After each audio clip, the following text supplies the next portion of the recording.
না আমাৰ mission BTR যিটো থিম লাইন এইটো একচুৱেলি আমাৰ প্ৰতিখন বিটিআৰৰ যি 5খন জিলা আছে এই জিলাত আমাৰ সাংগঠনিক সভা আৰু জিলা কাৰ্যনিৰ্বাহক সভাৰ আমি আয়োজন কৰাৰ এটা সিদ্ধান্ত লৈছিলোঁ। সেই মৰ্মে আজিৰ পৰা আমাৰ এই মিছন বিটিআৰ আৰম্ভ হৈছে কোকৰাঝাৰৰ পৰা। আমি কোকৰাঝাৰত আৰম্ভ কৰি এতিয়া চিৰাঙত, অহাকালি এখন আকৌ যোগদান কাৰ্যসূচী আছে চিৰাঙত আৰু বাক্সাত আছে। গতিকে বিটিআৰ নিৰ্বাচনৰ বাবে আমি সম্পূৰ্ণৰূপে সাজু, কিন্তু সাজু হোৱাৰ সমান্তৰালভাৱে আমি আমাৰ সাংগঠনিক শক্তিখিনি এবাৰ টেষ্ট কৰি চাব খুজিছোঁ, ক'ত কেনেকৈ আমি প্ৰাৰ্থী দিলে আমাৰ লাভান্বিত হ'ব পাৰিম। বিটিআৰৰ যিটো 40টা সমষ্টি আছে, 40টা সমষ্টিত কিমানটা সমষ্টি আপোনালোকে প্ৰাৰ্থী দিম বুলি ভাবিছে বা থিৰাং কৰিছে?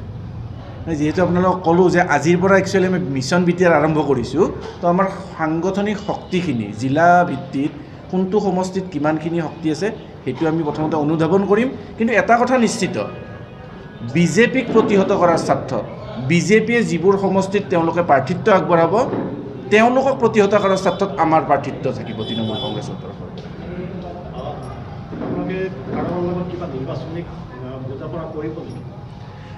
আমাৰ বুজা-পৰা নিশ্চিতভাৱে হ'ব, কিন্তু কোনো ৰাজনৈতিক দলৰ লগত নিশ্চিতভাৱে বুজা-পৰা হ'ব নে নাই ক'ব নোৱাৰোঁ। কিন্তু বিটিআৰত থকা প্ৰতিগৰাকী জনসাধাৰণ, জাতি ধৰ্ম ভাষা নিৰ্বিশেষে প্ৰতিগৰাকী ব্যক্তিৰ লগত আমাৰ মিত্ৰতা হ'ব।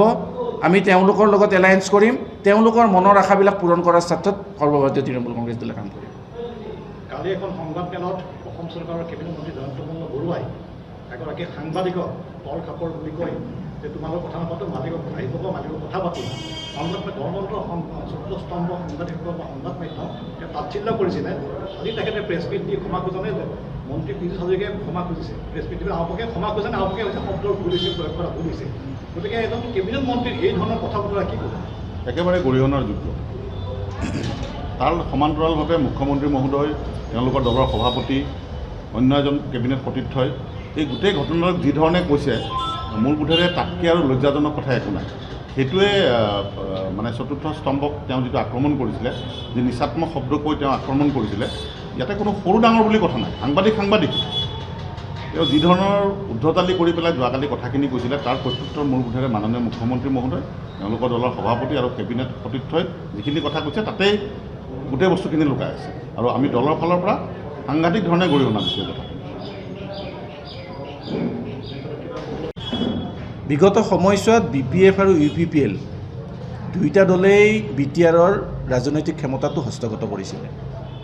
আমাৰ ক'ব লগা এইটো যে তেওঁলোকে দুয়োটা দলেই খাল খানি পিনে ঘৰিয়াল চপোৱাৰ ব্যৱস্থা এটা কৰিছে। মই খাল খানি ঘৰিয়াল চপোৱাৰ ব্যৱস্থাটো এইটো কাৰণতেই কৈছোঁ, বিজেপি এটা হ'ল ঘৰিয়াল সদৃশ দল।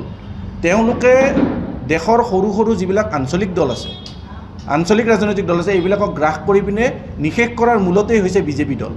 গতিকে বিটিআৰৰ পৰা আমি আচলতে এইটো আশা নকৰোঁ UPPL আৰু BPF দলে তেওঁলোকৰ লগত মিত্ৰতা কৰি বা তেওঁলোকক চপাই আনি বিটিআৰৰ কাৰণে সমস্যা সৃষ্টি কৰক, এনেধৰণৰ ভাৱধাৰা আমাৰ নাই।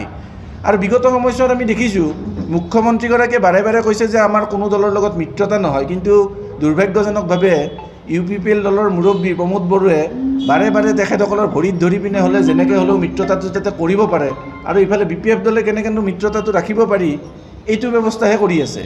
গতিকে এই গোটেই কথা বতৰাটো কিন্তু বিটিআৰৰ বাবে ভৱিষ্যত দিনত বৰ শুভ লক্ষণ নহয়। বিজেপিয়ে যি ধৰণে তেওঁলোকে কৈছে তেওঁলোকৰ যথেষ্টখিনি ভাল, তেওঁলোকে মানে মিছন বিটিআৰ মানে একদম আৰম্ভ কৰিছে, মানে নিৰ্বাচনী গণতন্ত্ৰ বুজাই দিছে। কিন্তু শেহতীয়াভাৱে তেওঁলোকৰ যিটো ফিল্ড ৰিপৰ্টত তেওঁলোকৰ বিটিআৰত তেওঁলোকৰ খুব এটা ভাল নহয় বুলি এটা ওলাইছে তেওঁলোকৰ ৰিপৰ্ট, যাৰ মানে মুখ্যমন্ত্ৰীয়ে 5খন জিলাতে মানে নৈশ যাপন কৰি তেওঁ মানে পৰিভ্ৰমণ কৰিব।